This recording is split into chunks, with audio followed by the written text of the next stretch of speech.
In figure, if AB parallel to CD, CD parallel to EF, and Y ratio Z is equals to 3:7, find X। तो question में क्या कहा है कि इस फिगर में AB CD के पैरेलल है, this AB line is parallel to B CD जो है वो पैरेलल है EF के, और इसके अलावा Y रेशो Z जो है वो 3:7। ये तीन चीजें हमें दे रखी है कि ये चीजें हैं और हमें फाइंड करना है X। ठीक, तो ये रहा X, Y और ये रहा Z।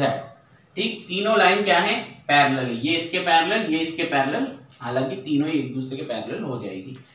पहले लिखे हम गिवन में कि हमें गिवन क्या है, गिवन ये और ये है, तो हम लिखेंगे हमें एक फिगर दे रखा है जिसके तहत AB पैरेलल है CD के और CD पैरेलल है EF के, और तीसरी इंफॉर्मेशन है Y रेशो Z है जिसके बराबर 3:7 के बराबर है। तीनों तो गिवन में लिख दीजिए, फिर टू फाइंड क्या करना है वो लिख दीजिए।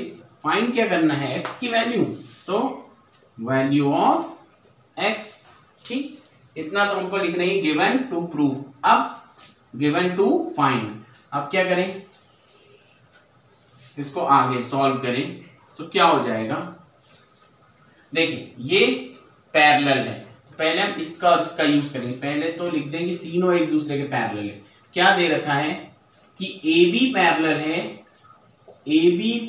है CD के, ऐसा आपको गिवन है। CD पैरेलल है EF के, ये भी गिवन है। ठीक है, अगर ये दोनों हमें दिया है कि AB CD के भी पैरेलल, AB CD के पैरेलल है और CD EF के पैरेलल है, तो ये जो CD है वो इसके भी पैरेलल है, CD इसके भी, यानी अल्टीमेटली ये तीनों के पैरेलल है। तो ये इंप्लाइज करेगा कि ये तीनों ही एक दूसरे के पैरेलल है। AB parallel to CD parallel to EF, AB parallel to CD parallel to EF। इसको हम कुछ लिख करके रख लेते हैं, suppose this is our first.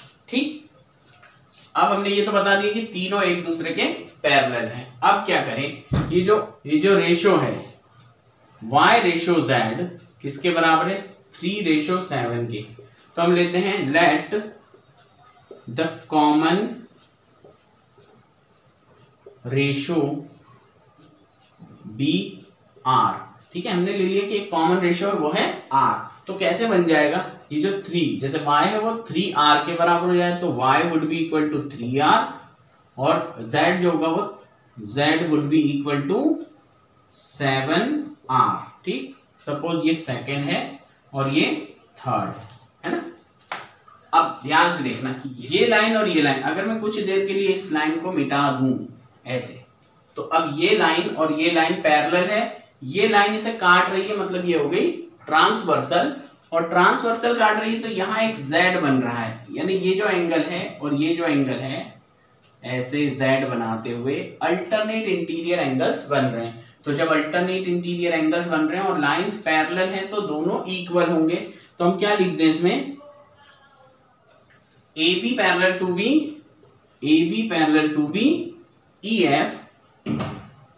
ठीक है, फ्रॉम फर्स्ट, क्योंकि हमने फर्स्ट में प्रूव कर दिया है ये कि AB जो है वो EF के पैरेलल है, तीनों एक दूसरे के पैरेलल है। तो ये ठीक, और क्या ट्रांसवर्सल है, ये काट रही है इसको, तो PT इज ट्रांसवर्सल, देयरफॉर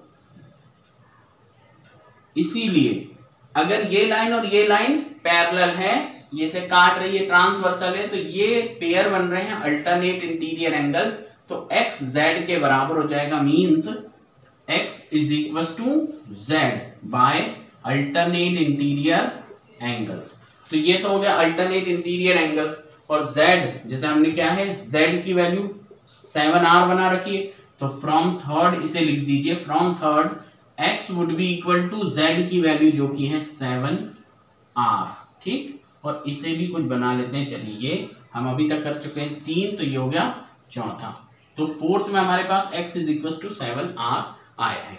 अब देखिए इसके आगे करें तो वापिस इस लाइन को ले आते हैं। ठीक है, अब लगाते हैं इसमें और इसमें, और ये ट्रांसवर्सल। नाउ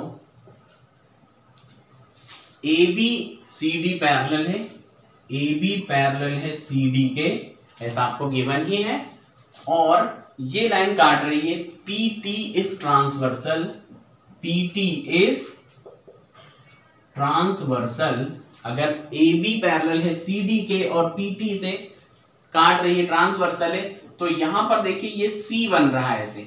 जब कोई लाइन ऐसे काटे और इधर पर दोनों एक ही तरफ सेम साइड ऑफ एंगल बन जाए, सी बना करके, सी बन रहा है ऐसे देखिए, ठीक, अंदर अंदर एंगल आ जाए, तो ये होते हैं को इंटीरियर एंगल्स, और इन दोनों का सम हमेशा 180 के बराबर होता है। तो x प्लस वाई क्या हो जाएगा, तो x प्लस वाई जो होगा वो हो जाएगा 180 डिग्री के बराबर बाय को इंटीरियर एंगल्स। चलिए ये लिख दिया। अब वैल्यूज रखते हैं, चलिए देखिए x की वैल्यू कितनी है फोर्थ में, x की वैल्यू फ्रॉम फोर्थ x की वैल्यू कितनी है 7r प्लस y यहां पर रखिए, देखिए y की वैल्यू सेकेंड में कितनी बनाई है हमने 3r, यहां रख दो। From third it is 3r equal to में चल रहा है 180 डिग्री, ठीक है। अब देखिए 7r plus 3r that is what 10r, तो ये हो गया 180, ये नीचे जाएगा r इज इक्वल टू 180, 10 नीचे गया, 0 से 0 कैंसिल, r की एक वैल्यू बन गई 18, ठीक है, r की वैल्यू आ गई 18।